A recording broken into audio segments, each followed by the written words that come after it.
నా పేరు హిజ్కియా. నా మనసును కొంచెం నేను గర్వించాను.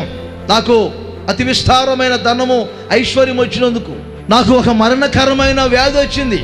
ఓ సేవకుడు వచ్చి నాకు చెప్పారు, నువ్వు మరణమవుతున్నావు, నీ ఇంటి చక్క పెట్టుకో అని. ఈ హిజ్కియా చెప్తున్నారు.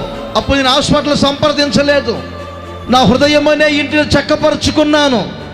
గోడ తట్టు త్రిప్పి నా ముఖమును యథార్థపరునై నీ సన్నిధిలో ఎలాగూ నడుచుకున్నాను.